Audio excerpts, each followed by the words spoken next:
വേണം നമുക്കും സുരക്ഷാ സാക്ഷരത. പരിക്കേറ്റ ഉമാ തോമസിനെ കൈകാര്യം ചെയ്ത രീതി അപലപനീയമെന്ന മുരളി തുമ്മാരുംകുടി. അപകടത്തിൽപ്പെട്ട ഉമാ തോമസ് MLA കൈകാര്യം ചെയ്ത രീതി കണ്ട് നടുങ്ങിപ്പോയെന്ന് പ്രശസ്ത ദുരന്ത നിവാരണ വിദഗ്ധൻ മുരളി തുമ്മാരുംകുടി അഭിപ്രായപ്പെട്ടു. നട്ടലിനും കഴുത്തിനുമൊക്കെ പരിക്കേറ്റിരിക്കാൻ സാധ്യതയുള്ള ഒരാളെ ഉറപ്പുള്ള ഒരു സ്ട്രക്ചറിൽ വേണം എടുത്തുകൊണ്ടുപോകാൻ. എന്ത് ആത്മാർത്ഥത കൊണ്ടാണെങ്കിലും കുറച്ചാളുകൾ പൊക്കിയെടുത്തുകൊണ്ടുപോയി പരിക്കിന്റെ ആഘാതം വർദ്ധിപ്പിക്കാനേ ഉപകരിച്ചിട്ടുള്ളൂ. എത്രയും വേഗം പ്രൊഫഷണലായ രക്ഷാപ്രവർത്തനം ലഭ്യമാകുമെന്ന വിശ്വാസം സമൂഹത്തിൽ ഇല്ലാത്തതുകൊണ്ടും ഇത്തരം അവസരത്തിൽ എങ്ങനെ രക്ഷാപ്രവർത്തനം നടത്തണമെന്നറിയാത്തതുകൊണ്ടുമാകാം ആളുകൾ പരിക്കേറ്റവരെ തൂക്കിയെടുത്ത് കിട്ടുന്ന വാഹനത്തിൽ ആശുപത്രിയിൽ എത്തിക്കാൻ നോക്കുന്നതെന്ന് മുരളി തുമ്മാരുംകുടി പറയുന്നു.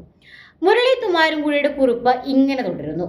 ഗ്യാലറികൾക്ക് മുകളിൽ ഗ്രൗണ്ടിൽ നിന്ന് ഏറെ ഉയരത്തിൽ തികച്ചും താൽക്കാലികമായി കെട്ടിയുണ്ടാക്കിയ സ്റ്റേജ്, അതിൽ നിന്നും താഴെ വീഴുന്നത് തടയാൻ വേണ്ട സംവിധാനങ്ങളില്ല. കേട്ടിടത്തോളം ആദ്യം പ്ലാൻ ചെയ്തിരുന്നെങ്കിലും ഇരട്ടി ആളുകൾ സ്റ്റേജിലേക്ക് എത്തി. സ്റ്റേജ് മൊത്തമായി തകർന്നു വീഴാഞ്ഞത് ഭാഗ്യം.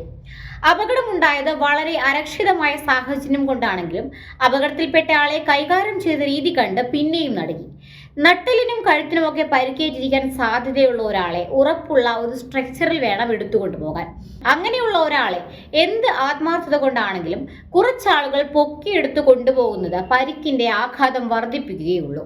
എത്രയും വേഗം പ്രൊഫഷണലായ ഒരു രക്ഷാപ്രവർത്തനം ലഭ്യമാകുമെന്ന വിശ്വാസം സമൂഹത്തിൽ ഇല്ലാത്തതുകൊണ്ടാണ് ആളുകൾ പരിക്കേറ്റവരെ തൂക്കിയെടുത്ത് കിട്ടുന്ന വാഹനത്തിൽ ആശുപത്രിയിൽ എത്തിക്കാൻ നോക്കുന്നത്. പതിനായിരങ്ങൾ പങ്കെടുക്കുന്ന പരിപാടികളിൽ കാർ പാർക്കിങ്ങിന് വേണ്ടി പോലും ഡസൻ കണക്കിന് ആളുകളെ നിയമിക്കുന്നത് കണ്ടിട്ടുണ്ട്. എന്നാൽ പ്രാഥമിക ശുശ്രൂഷയിൽ പരിശീലനമുള്ള 4 പേരോ അത്യാവശ്യമായ പ്രഥമ ശുശ്രൂഷ ഉപകരണങ്ങളോ ഒരിടത്തും കാണാറില്ല. ഒരു വർഷം 10,000 ആളുകളാണ് അപകടങ്ങളിൽ മരിക്കുന്നത്. അതിൽ പല മടങ്ങ് ആളുകൾ ജീവിതകാലം മുഴുവൻ മാനസികവും ശാരീരികവുമായ വെല്ലുവിളികളോടെ ജീവിക്കുന്നു. ഈ അപകടങ്ങളും അപകടത്തിന് ശേഷമുള്ള പരിക്കുകളും മിക്കവാറും ഒഴിവാക്കാവുന്നതാണ്.